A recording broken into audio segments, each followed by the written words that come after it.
I always tried to be strict, but lead with love and explain it like I would, a subordinate at work. Like, hey, this is the behavior. This is the reason why this is happening. And these are the ways you can correct it and it won't happen again. And when you do it early on, I think you end up with great kids. You're listening to the Elevate Podcast, and I'm your host, Robert Glazer. Join me as I talk to world-class performers about how they build their capacity and reach greater heights in leadership, business, and life, and how you can do the same.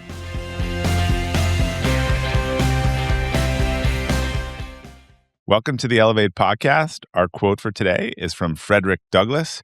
It's easier to build strong children than to repair broken men. Our guest today is Brandon Webb. Brandon is a decorated Navy SEAL sniper turned entrepreneur. As a U.S. Navy chief, he led the Navy SEAL Sniper School, training some of America's most legendary marksmen.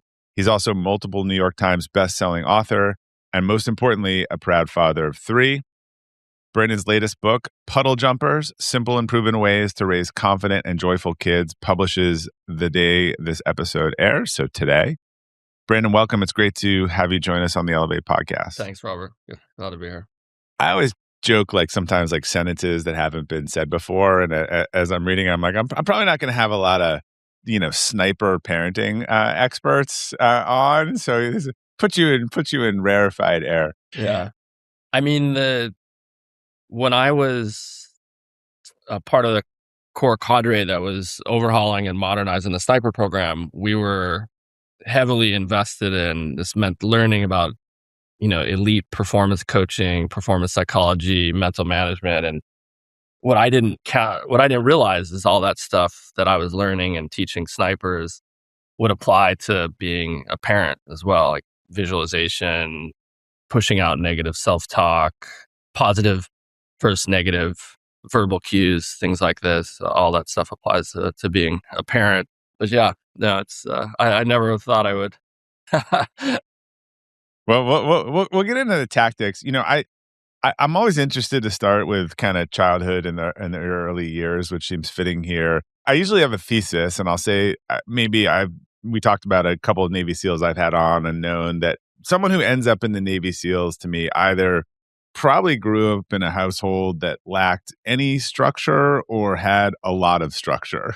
So we haven't discussed this, so I'm curious, does it fit into one of those categories? Yeah, for sure. I think no structure would be, I mean that in a good way. My parents were kind of hippies, Yeah. when they had my sister and I. And, didn't say not no love, but no structure. Yeah, for sure. Like some of the things I really appreciate is like letting me run wild and figure things out and make mistakes. Yeah. I really appreciate that. But I definitely have some things that, my father did, especially on the discipline side, that I didn't want to repeat for my kids as a parent.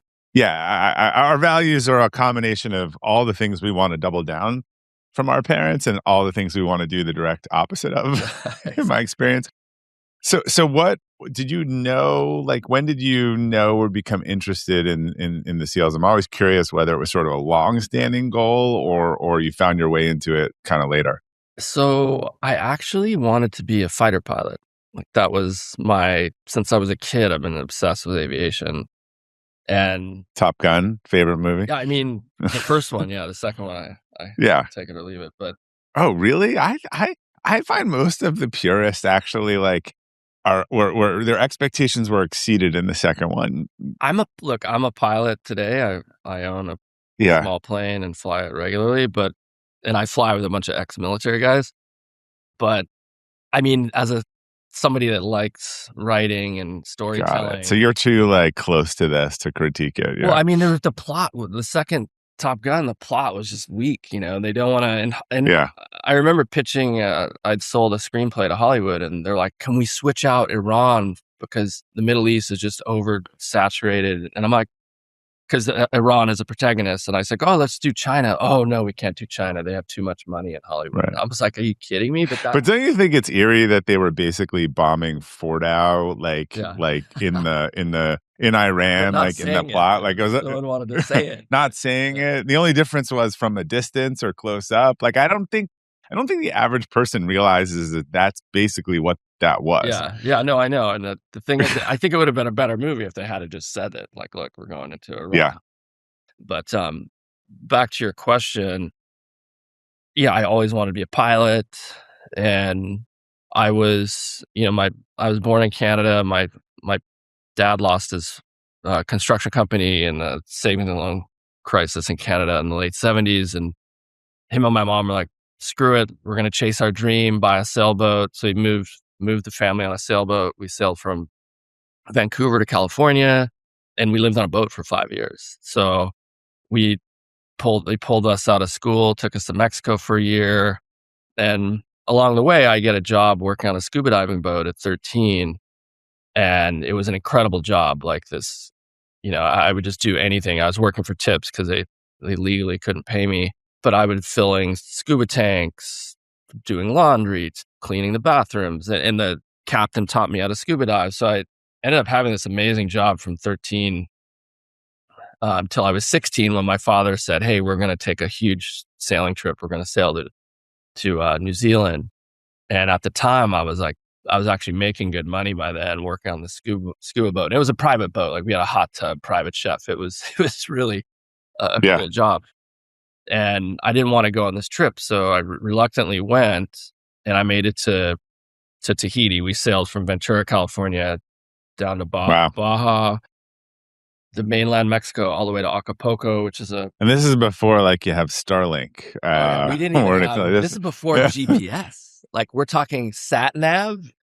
You get, if you're lucky, every 12 hours, you get one position fix. So you're like, my dad had the sextant, and we're, navigating like the old ways. So from Acapulco, we sailed to the Marquesas Islands, which is a hopping off point to get to the South Pacific because the trade winds. And when we got to the Marquesas, my father and I started arguing about everything because looking back now, I had more boating experience, and I was like, "Dad, we need to switch out the main bow anchor because it's going to hold better in reef." Because I was, the kid diving to get the anchor unstuck in my teenage job.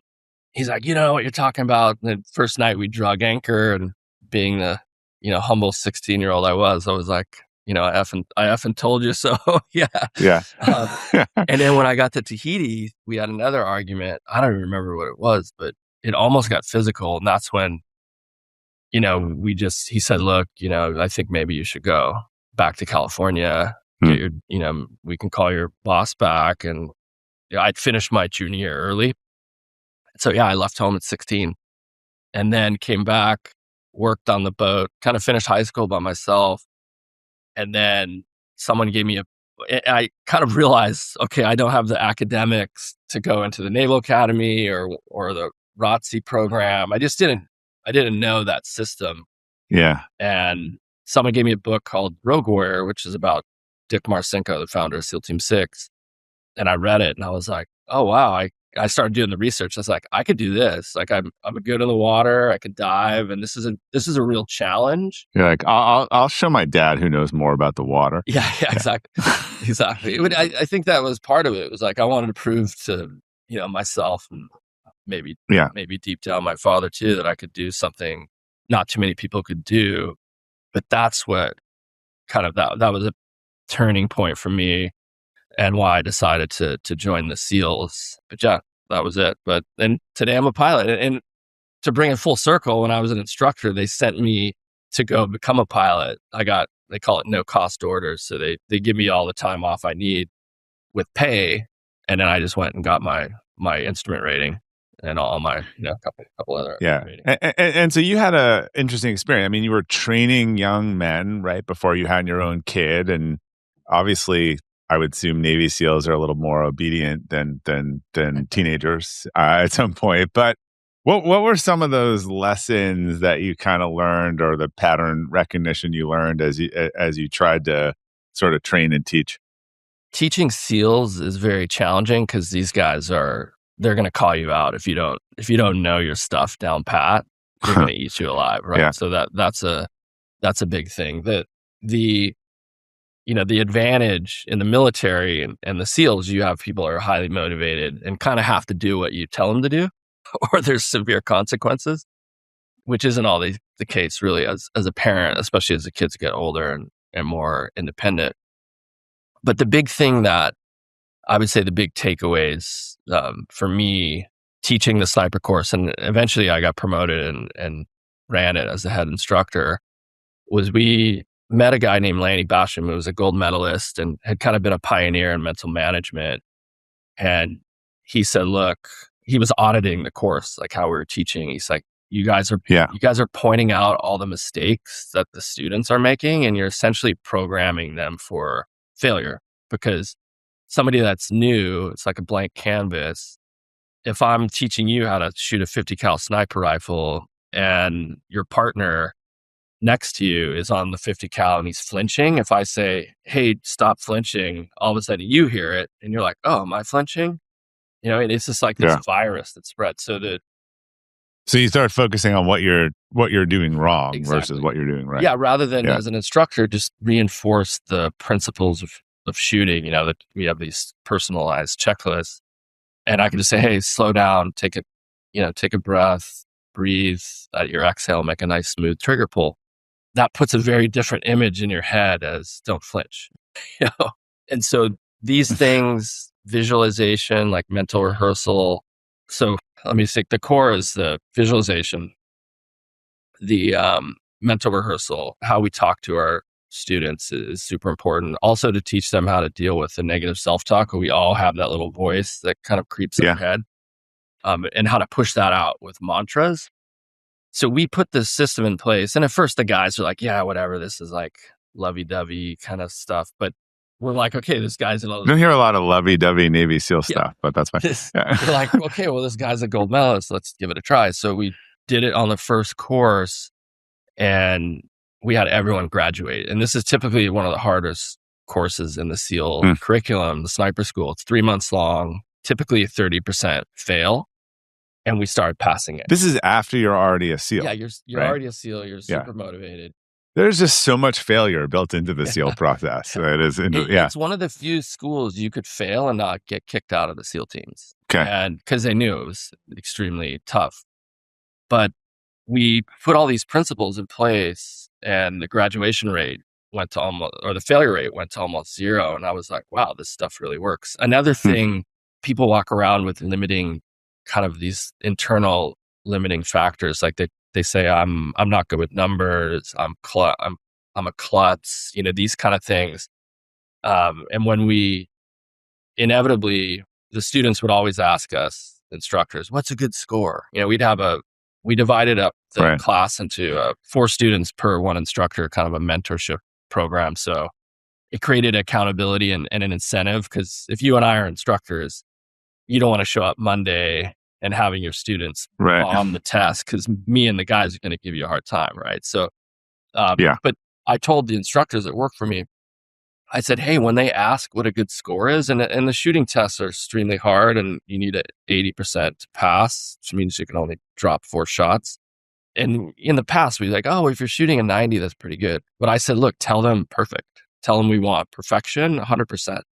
And when we started saying that, all of a sudden we started getting perfect scores for the first time. So this stuff really works. And when I got out of the Navy in 2006 and was a young father, I remember my oldest, Jackson, was in first grade and he was super nervous to give a class presentation. And I just worked with him on this visualization and, hey, imagine you're up in front of the class, you're nervous, you know, just walked him through the whole thing over and over and over. And then when he went and gave the presentation, you know, he's like, wow, Dad, that stuff really works. You know, I felt like I'd already been there, you know, 10 times. And so I started to use this stuff on my kids and teaching them. They all read that guy, Lanny Basham's book on mental management. And he tells a really good story about mental performance in the book, about a pilot that was shot down in Vietnam. This guy, Captain Jack Sands, he was an avid golfer, but he got captured as a prisoner of war, and he's in the Hanoi Hilton, which is this terrible POW type environment. I was in POW training for like 4 days, and it was terrible. Like I lived in a concrete box and went to the bathroom in a coffee can, and not a pleasant thing. And this guy's there 4 years. And is that where the guy in Jim Collins' book. Why? Stockdale. Is that where he was too? Exactly. Stockdale, Yeah. McCain, they Yeah. were all in the Hanoi Hilton. Yeah. So this guy, his kind of happy place was he'd close his eyes and just play all his favorite golf courses. So now he's, the war's over. They flew these guys back to North Island and San Diego, and they're putting him in a bus to go to the Balboa Naval Hospital to get checked out. And the bus drives past the back gate where the golf course is, and he's like, "Stop the bus! Let me off of this thing. I got to play golf." And they're like, "You're crazy. You're like it's like terrible shape." Yeah. But he goes and he walks in the clubhouse. The guys initially try and throw him out because they're like, "Who's this kind of vagrant wandering into this officer club?"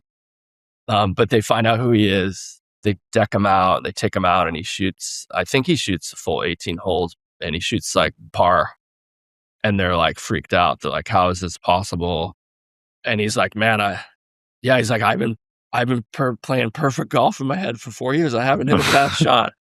So the stuff really works. And yeah, that was a big influence on my parenting kind of style philosophy. Well, let's dive more into the book. I'm a whole bunch of statements and thoughts, and then we'll kind of dive into the principles. But I'm as we were talking before the show.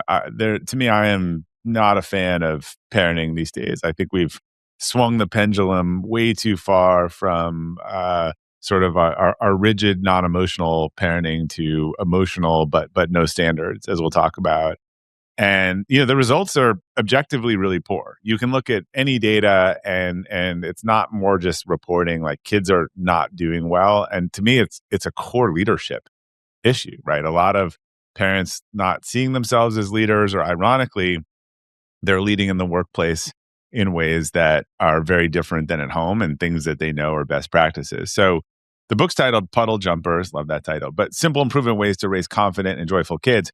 I think those words are interesting because I think kids seem very unconfident these days. They seem to be dependent, looking to their parents for answers, systems, and the joy from childhood is gone too. And there were some kernels in what you said there around, and part of the research I've done is like, how do we get back? We came from high expectation, high standards and low care, to sort of, I think now, high care and low standards. And the perfection story is interesting because a lot of kids are suffering from perfectionism too. But it seems like there's this in between that you're kind of focused on how we restore these standards, but also develop independent, strong kids that feel supported. So many people feel like it has to be one or the other, and I think it's the intersection that's the real answer here. Yeah, I mean, and I was lucky too. Like I was a divorced dad, and their mom is a great mom and co-parent.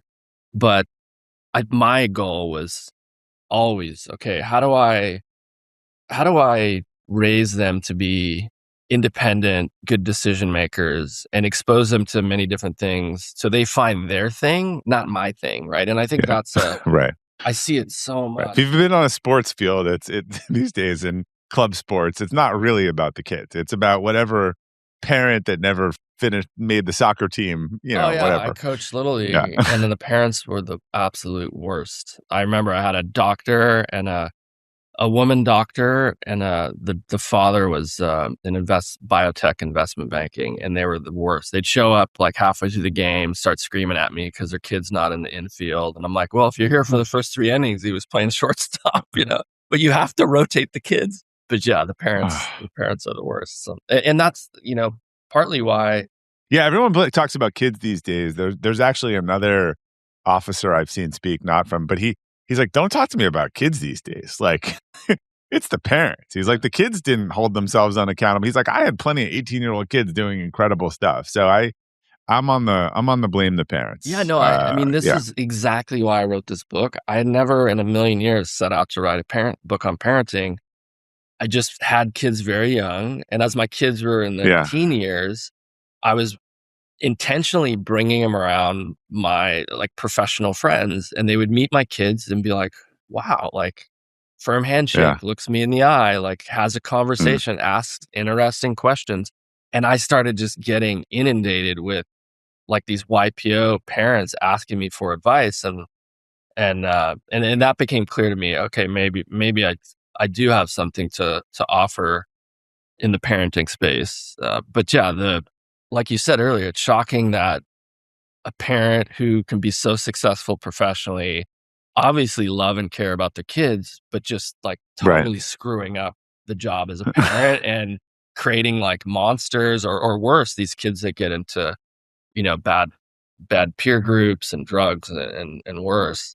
Yeah, it's Well, you just said something I think that's interesting. And I actually was with a family recently where all the kids came in when the adults were at dinner. They said hello. They looked everyone in the eye. They introduced my wife and I were commenting on that.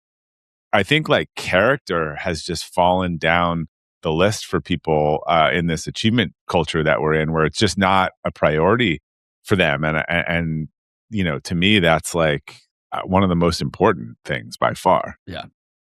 No, I couldn't agree more. And I was given a interview to the Wall Street Journal this week. I was taking my two oldest on a ski trip, and they were in and out of the Zoom call, and the woman who was a mom that was interviewing me was I could tell she's impressed. Like that's just Yeah. I'm super proud of the kids. And my oldest, who was afraid to speak in front of the first grade classroom, was a debate champion in Oregon. But what makes me happy is things like when my daughter was visiting me she was in her third year in undergrad in London. And she was in at my Lisbon place, and over dinner, she's like, "Dad, I just want to like thank you for, Huh. supporting me. And I just want to let you know that I'm doing exactly what I want to do. And I'm in a very good place." And I'm like, that's all you want to hear as a parent, right? Right. Yeah. I always joke too. I just wanted to have people come up to me after a game or after a thing and be like, you know what, your kid's a really good kid. Not they're a good athlete, they're a good debater, they're a good whatever. Like, they see in their house that they're polite. I just find that that's been so decentralized, in favor of, the achievement things. But, you said a quote early in the book that jumped out at me. There's no greater mission as a parent than raising a child who knows who they are and has the tools to thrive and become the captain of their own life. Why do you think so many parents lost sight of that mission? There was a quote I saw on LinkedIn where someone said, "I'm not a nest extender, I'm a bird launcher." Like, at what point did parenting become a lifetime job and not something you hoped to grow out of and retire from? Yeah, it's interesting because it's easy to say, oh well, I think it was the millennials who were the generation where it was like the participation trophy, right? It's easy to like Yeah. generalize that, but I think what's happened is, you look at the way that we used to parent. Even when I was a kid growing up in the '80s, you kind of had, you had a village of sorts. The neighborhood would help raise the Yeah. kids. The family Community. units, families work And if the closer. neighbor yelled at your kids, they had authority to do Yeah, that, right? exactly. There Like if wasn't this they were big rude drama or yeah. and, threatening Yeah. lawsuits now, like, "Oh, you yelled at my kid, you stressed them out." And so I think we've lost a lot of that. And then, so these parents are now isolated, and, there's a lot of, even the ones that are successful and have the resources, I think they too much, outsource everything. They don't realize, like, look, you have to be there for the kids and kind of manage that journey for them. Also, you and I talked about the stress. I talked about that biosphere project in Arizona where they were growing the trees inside this dome, and they couldn't figure out why the trees would grow to a certain height and fall over, and until they found out that the trees didn't have the stress of the wind to grow strong roots. Oh, yeah, yeah, the And deep roots, and yeah. that's, to me, like, like you and I were talking about before the show, like, kids need that as long as it's safe, right? And I went out of my Yeah, way to kind of manufacture tough situations. Like, hey, take the subway. They would visit me in New York. Okay, take the subway by yourself. My daughter as an artist, she got recognized on Instagram and did an event at Saks. And she was like an in-store artist painting on. She had a sneaker business where she'd paint on shoes and sell them online. And Puma hired her to be an in-store artist. But I'm like, okay, well, here's your subway card, your MTA card, and here's how to get yeah, there. go for it. Go for it. And it's that kind of thing that it may seem trivial, but I know lots of parents that would be terrified to let their kids ride the subway. No, there were parents that were arrested in Maryland because their kids were walking, like 7, 11-year-old kids were walking a mile from their home, and everyone freaked out over this. I think in 50 years, the roam range, that comfortable range that parents feel their kids, has gone from a mile to a tenth of a mile, even though this is the hardest thing for people. The dangers are less. The reporting of bad things happening all around the world is up, but I still can't find a confirmed case of someone putting a razor blade in an apple at Halloween, or whatever these things that cause in the milk carton campaign, that this guy lost his kid in this horrible way, and the trauma that caused kids and parents who stopped letting their kids go outside. But these risks have not gone up at all. People's fear of these risks have gone up. But these aren't real risks statistically. And that's I think part of the problem. Yeah. And I think also, as someone that's coached youth sports, and then, my youngest he was my challenging one, or my ex Gretchen. He was like, at one point, she's like, I'm going to ship him off to you to live for we need to put him We're going to send him to the military. No, we looked at military academies. It was bad. In middle school, he was failing out. But we ended up getting him we found the issue. He had a really bad teacher, and actually he got suspended from school. But when we dug in and really found out the core issue behind it, we took his side and pulled him out of school. And then he's in high school now, or he gets to high school, and he had a growth spurt. He's a basketball player. He's like 6'2" or 6'3" as a freshman. And he makes the basketball team.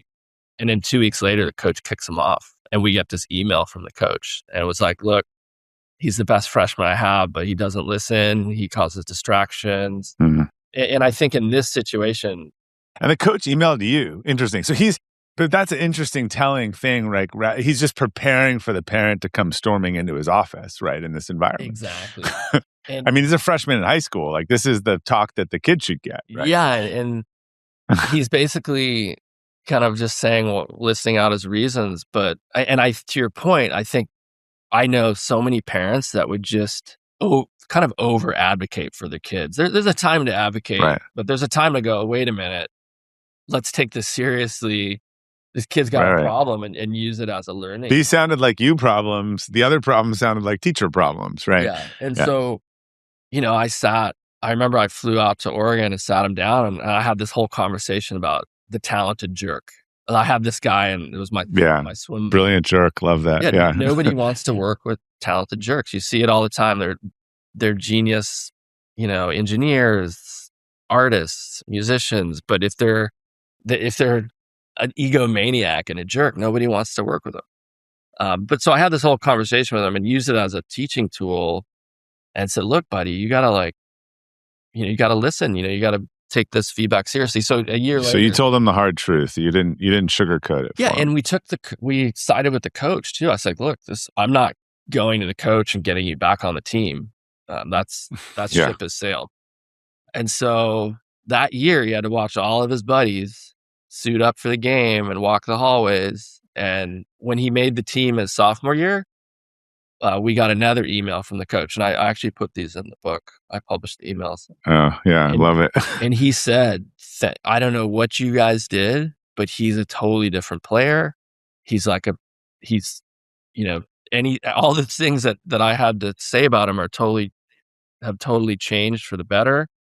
He's a leader. He's a team player, blah, blah, blah. So it was like, to get that email from that second email, I was like, okay, that feels good as a parent. And I think a lot of parents would just overreact and be like, oh, the coach, and not really go, wait a minute, you have a problem at home.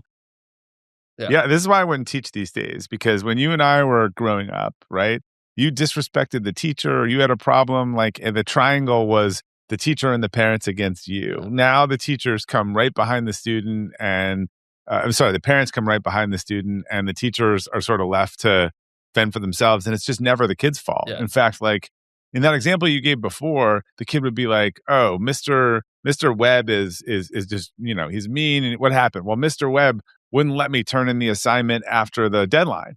And it's instead of the parents being like, well, that's the standard, kiddo. They're like, well, that's not reasonable. And then they tell the kid that's not reasonable. And I don't know. My example I use a lot now, if you don't see the danger of this graduating into organizations and colleges, is, irrespective of the political piece of it, what went on at Columbia University, for the year after October 7th, like all of these kids were breaking actual university policy, like that existed, that anyone, and no one held them accountable. And they kept saying, well, red line. And then when they finally started suspending them because they're defacing the library or taking over, they were generally shocked that there were actual consequences or that someone was going to hold them accountable. And so just this behavior from parents and institutions and as it goes into the real world, it's just people are actually surprised. And I love that story of your son, because you didn't tell him, I mean, you didn't say like, I'm going to get on you. Like, this is a you problem. You need to fix it. Here's what needs to be done. And if you want that slot. No, exactly. And I think that's to your point. A lot of parents wouldn't take that approach. And it was, I don't know if it's because my military service or not, but I was like, okay, this is the raw feedback that I like, that I was used to in the SEAL teams, and we got to fix this behavior. But and I think that did he go on to be captain by senior year? No, he wasn't the captain, but he was just a really good kid, contributor, really good player. And also, the kids need consequences. You need consequences for poor behavior, because without that, it's like, I remember watching that train wreck of the Charlie Sheen documentary. And even Charlie Sheen, I don't know if you've seen it, but it's crazy. Even he says, yeah, he's a mess. Yeah, he says, it's like, I never had any consequences. I got away with murder, literally, from the time he was a teenager until he was in his 30s. He's like, no, I could break the law, and I'm Charlie Sheen. The cops will let me go. And he's like, he's like, I wish someone had have just held me accountable, because it might have made a big difference. I mean, boundaries are important, right? Constraints are important. And I think that is just entirely missing. And it's not, to me, it's not cruel. It's kind. I always say there's an action and consequence, organic sort of result or development. It could be positive or negative, but it happens and you learn from it. Oh, I said to my daughter years ago, like, one of the things I said is she did a lot of babysitting. And I was like, when before the parents come home, clean up. Yeah. Like, it's, people really appreciate it. So she did it constantly for this family. They knew she was going on spring break like recently, and they gave her $100, and she sent me a note, like, and she's like, thanks. It's always clean when we come. So you start to learn that. Right. And then on the negative side too, parents are just interfering with this organic process. They're interfering. They're getting in the middle of the consequence. So the kid doesn't feel the full cycle of action, reaction, consequence. The parents mute it, and something in the circuit is broken, basically. Yeah, and then they're kind of modeling behavior that the kids are going to use later in life, which, as you know, once you get out of the household in the real world, that doesn't work too well. I remember one of my YPO friends runs a big company, and they had this intern. This is like 2019. And this intern is in this boardroom meeting, and the CEO's giving a presentation, and also the intern raised his hand and interrupts the CEO. And the CEO's like, excuse me, who are you? He's like, oh, I'm like Joe, the intern, right? He's like, okay, well, what do you got? And he's like, well, I think your tone is just a little bit aggressive. And the guy was like, you can pack your shit and get out of here now. Like, you're fired. and this kid was shocked. The kid was shocked. And I'm like, right. What journey was this kid on to get to that point where he thought it was okay in a small meeting to just publicly call out the CEO of this company? I was like, unbelievable. Yeah, I mean, I'm breaking law. Like, I always say, all this achievement culture, like, whatever, it's not working, because as the buyer of these services of 20-year-olds and watching teams have discussion with them and give them feedback, it's not like the product is that much better, right? In fact, the problem is and why there's so many mental health leaves among 20 to 30-year-olds is they actually haven't been given any real constructive feedback that's about them. I would say Harvard might give out 66% A's, but the world doesn't give out 66% A's. Yeah. So when you get into the world and you get some feedback that's like, Brandon, like your speech yesterday, like it was okay, but you said after every word and all this stuff, and rather than look at that as, oh, I can get better, but I need to go crawl into bed and never get out again. That is a function of never hearing those sort of things or getting that feedback earlier on. Yeah. One of the things that and when I started writing this book, I sent my kids a few questions, like what do they remember most, like about me as their Yeah. father? What do they wish I had have done differently? Love that. Yeah. And then what sums up my fatherhood style in a sentence? But my daughter like humbled me. She was like, her answer, she said, look, and I always really tried to be this exemplary leader in the household. When I had them, it was just, I was always just on my game as a dad. But she said, we look up to you as our hero and this and that. But I wish you had have shared a little bit more about your own failures and struggles, because that I would have known it was okay to kind of fail and struggle. And my two oldest are super, like, very kind of self-driven academically in school. But that was like, oh man, that hit home. But I take it as feedback now. And I'm like, look, you want to talk about my failures? Like, I got a list a mile long. That's a whole nother book. I like red ink. It's funny. I'm used to people editing my writing. Red ink means, oh, there's stuff to fix and improve. Yeah. I mean, some teachers can't use it anymore because it's like triggering for kids. It's like I can't even go there. Well, look, there's two things I want to tackle. You can pick the order because you talk about them in a book. I think a lot of parents who are listening to this are leaders, and again, these lessons to me are transferable. Mental strength, right, for adult and children. How do we define it and build it? And then, what's your take on discipline? I know it's a big concept in the book, sort of discipline with love. So, and the balance. Which one do you want first? The mental strength, mental toughness. I really think it comes from what I call in the book. There's a study, this woman psychologist, she called it ordinary magic. It's the everyday ordinary things of letting your kids, like, I think parents, they get in a rush and they want to get a place. It's easier to do the things for the kid as opposed to like let the kid tie his own shoes, pack his own lunch. These kind of things cumulatively add up over time. Whether it's walking to the bus by yourself or sending them into the store, hey, you check out, you make the change and go in there. Oh, I've never done that before. These little things add up over time. And for me, my parents, that's one thing I really appreciate about them, just kind of letting me out of free range, in free range. Because, back to the whole, the Navy SEAL conversation we had, if I could pick one question to ask somebody as a predictor if they're going to make it through SEAL training, have you had adversity in your life before? And if they have, they're probably going to make it through. And there's a lot of people have studied that. Like, they've tried to figure out a model of and it doesn't match up to physical strength or tall or short or Angela Duckworth wrote about this, that they've studied this thick and thin on trying to figure out who will get through buds and millions.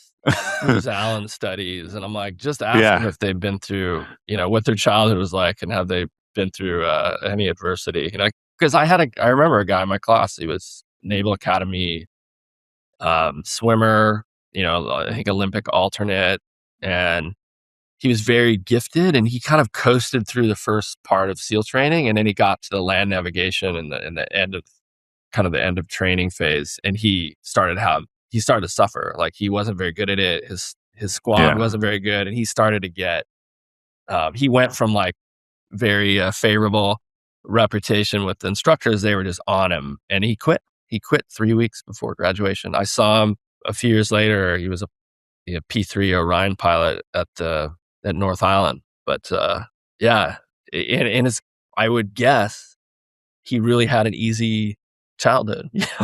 But that would be the question I would ask. Right. So, but I think mental toughness is it's like the cumulative experiences that we kind of let our kids do. And in some cases, setting them up, whether it's sports or camps, to kind of manufacture that adversity and toughness so they get to Right. experience it.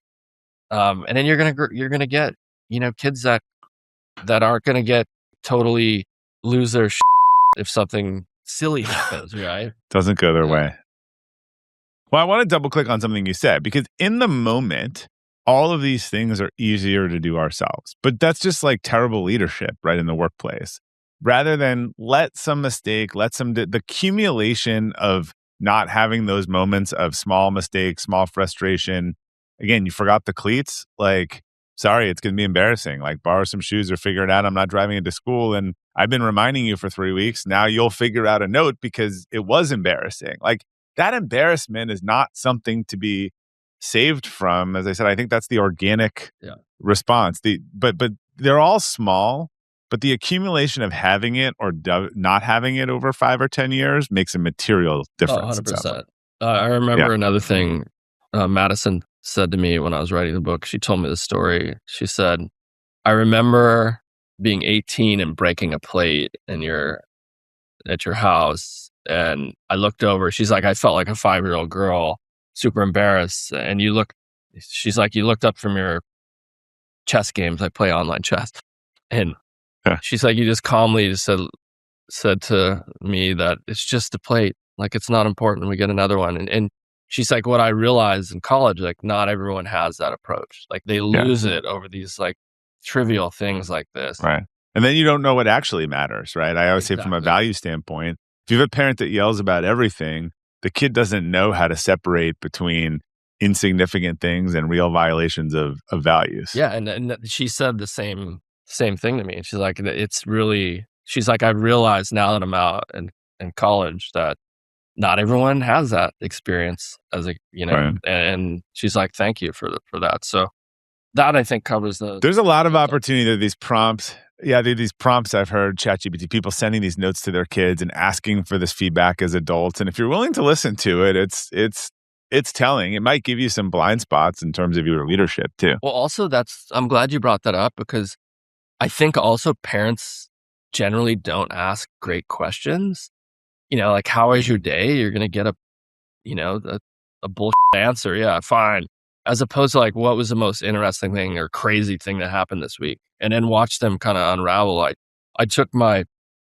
Every year I take the kids on a one-on-one trip, and I was in New York with my youngest, Tyler, and we went to dinner together, and I asked him, what's one thing right now that you're feeling a lot of pressure and that maybe your mom and I don't realize? And it blew me away. He's like, actually, he said, Dad, like my friends' parents, talk about the parents again, right? He's like, they all put pressure on me because you're who you are and you're a SEAL. They're like, oh, are you going to be a SEAL? Like, what are you going to do? They're just like pushing their own like insecurities on him. But he's like, it's really tough. He's like, and so we ended up having this 2-hour conversation on that question. And the other one I asked him was, what's something that feels like he's wasting his time on lately? And that was drinking. He's like, Dad, I don't like to go parties. My roommate keeps pushing me. And so we had that whole conversation about peer pressure. But that was a 2-3 hour, those two questions were like 2-3 hours of conversation at dinner that were like really peeling back the layers. And I think really helped us both. But the thing is, parents need to ask better questions. I love that. You know what? I default to the how's your day and it's fine. We used to do with the kids and they still love it. And we did their college rosebud thorn. Like, what was the best thing? What was the worst thing? And what are you looking for? And then you follow the worst thing was I got an F on that test, or my friend got beat up today, or, something like that. It's just incredibly, incredibly telling. Yeah, no, that's a great one. And then you asked. Yeah, discipline and love. Sounds like a contradiction. Yeah. Yeah. Discipline with love, I guess. Yeah. I think, I kind of make a contrast between punishment versus discipline. I feel like a lot of parents, they punish out of fear. Sometimes it's love, they're just scared that they know that the kid did something dangerous. But, when you're just like punishing and not really, it's like in the workplace, right? If if you get a bad review and you have no idea why, you're just getting this Right. bad review, then how the hell are you going to learn? So, um, Yeah. I feel like I made a whole checklist because I love checklists being a military guy and a pilot Yeah. on the discipline. And really, I feel like, okay, what's the emotional state? What's your emotional state? Are you in a place where you can have a conversation for this, or you need to cool down? And in really getting to the why of the behavior, back to my youngest issue in middle school, he ended up getting suspended for a string of um, incidents. But what put it over the top was he ordered pizzas, like 20 pizzas at the principal's office when he was in 7th grade. And That seems like not a great idea. yeah, well, Yeah. especially the day before, the teacher said you can't order it to class. So he's like, yeah, I'll just send it to principals under my name. There's so many things that we could coach the kid on that. Yeah. Like, But not your name. Not, yeah. it turned out that the teacher, who was a white woman, had embarrassed him several times publicly in class and like called him a victim of white privilege, like all this like crazy stuff. And we ended up Yeah. going to because I'm like, why is this happening? So I remember just asking why over and over, kind of getting to the core issue. And Yeah. he's like, Dad, this homeroom teacher and we don't get along. She's really just embarrassed me. And he's like, I think maybe I'm just lashing out because I feel like, I'm trying to show her that Huh. I'm the boss. And we went to the principal, had a conversation. Teacher has had like, look, there are a lot of great teachers out there. But in this case, this teacher had like a string of complaints against her. And the principal Yeah. was like, I can't do anything about it. We're shorthanded. So we pulled him out of school. We ended up taking his side and pulled him out of school. That was the same story as the one before? Was Yeah. that, or was that? Yeah, no, that Yeah. was the same Yeah. one as the one before. Okay. That was the detail. Yeah. Just a little more detail. We put him on independent study. Then the next year, COVID happened and all his friends were technically on independent study anyway. But this is a kid that was getting D's and F's. And I think also boys going through puberty are really at risk. Like there's a lot of hormones and they're figuring things Stuff out. going on. Yeah. And I called a psychologist, the woman that helped me through our divorce. And she said, look, he's at risk right now. You got to make him feel supported or it could go really bad. Like you could push him away and then now he's in a bad friend group. But anyway, we pulled him in and this is a kid that was getting D's and F's and then in high school maintained a 3-point plus ish grade average and really pulled it together. But the thing is, I think getting to the why of the behavior is important, making sure that there are consequences for sure, like no freebies. I tell a story about I had bought tickets to SeaWorld and the kids were arguing in the car. I was like, hey guys, I'm going to turn the car around. And they call my bluff. And I take the next exit and they're like, yeah, exactly. Like, Dad, yeah. what are you doing? And I'm like, I told you, like, this is it. Yeah. And then everyone starts crying. And 2 weeks later, we go back and they're like perfectly behaved. So you got what I've seen is parents default to two things. One, they make these ridiculous threats that they're never gonna, follow through on, or they do it in the moment without any warning. And I like the just parameter. Hey, if this happens, this is going to happen, right? There's no yelling. There's no whatever, like you said, because telling someone, not giving them any heads up and then giving them a draconian consequence, like, or threatening something you're never going to fall on through. It just is much better to be like, look, we're just not going to discuss again. If we bring it up again, here's what happens. Or here, and it also sends the note, you're in control of this, right? Yeah. And to your point on the draconian piece, that was a part when I was a kid. I got the belt. My dad probably got the belt when he was a kid. But I mean, I would screw something up. There would be no talking. It's like, get up to your room and I would drop my drawers and get my freaking butt lashed with the leather belt. And that was it. End of story. And it's like, I feel like, no, there should be some feedback here, Right. What you want to know is, we were joking that with something the other night that it doesn't happen anymore, but most people like you only need it once, right? If you understand like what I need to do that gets me to that, then I will not do that, right? People are self-adjusting, audiences. Yeah. So I mean, back to the love thing. I always tried to be strict, but lead with love and explain it like I would, a subordinate at work. Like, hey, this is the behavior. This is the reason why this is happening. And these are the ways you can correct it and it won't happen again. And when you do it early on, I think you end up with great kids. I remember getting compliments when the kids were all like under 12 out at a restaurant. They're all reading books because I was like, look, if you're bored, bring a book. I don't, read. And they're just like, No oh, iPads. yeah, no iPads. And, Yeah. and the people are like, wow, I could never take my kids out to a nice restaurant. It's like, I'm like, I want to. When I'd lost my first business when I left the Navy, but I started to build it back and have success. I'm like, I want to eat a nice meal, and I want to bring my Yeah. kids. So I'm going to teach them how to behave appropriately. Seems fair. All right. Well, I'll augment the last question I usually ask about a mistake in your case. What's a parenting mistake that you learn the most from? Ooh, I would say one of the mistakes would probably be over discipline. Like there's a story I tell in the book where my oldest, his girlfriend in high school moved away and left him with some pot. And his bright idea was like, oh, my sister's cooler than I am. I'll get her to sell it, And so that whole plot got unraveled because their mom found, because she's a clean freak, she found she'd make Marine Corps drill instructors proud. She found this in my daughter's backpack, and then the younger brother is at home and he's trying to give his sister a heads up. He's like, hey, you might not want to come home today. Mom found the pot. So this whole thing blows up, and then we figure out the oldest, Jackson, is the mastermind behind it. And of course, you're like, this is a kid that has worked his butt off in high school, has amazing grades. He's running the computer science class. He's done really well in the speech and debate program. And you're going to risk it all by selling drugs at school? How can you be so stupid? Yeah.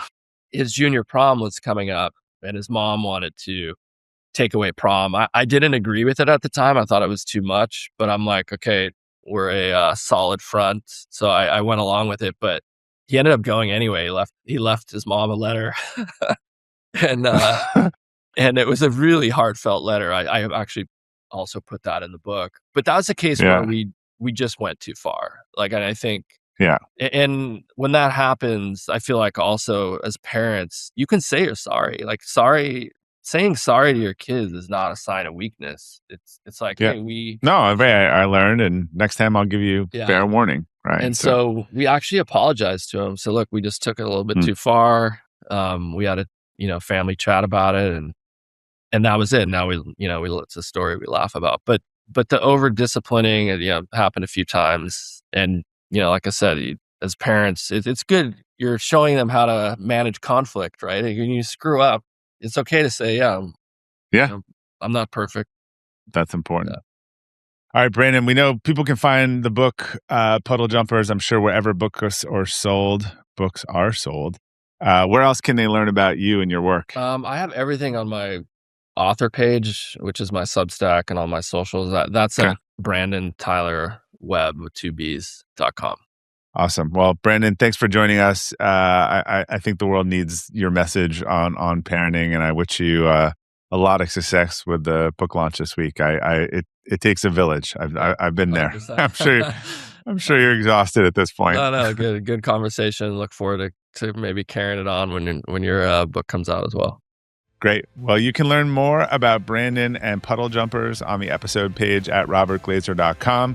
If you enjoyed today's episode, if there's a nugget in here that you'd love to share, just send a text or email the episode to someone. That's how new people discover the show, and that's what's kept us growing. So if this episode made you think or see things differently, we'd love if you could share it with someone. Thank you again for your support. Until next time, keep elevating.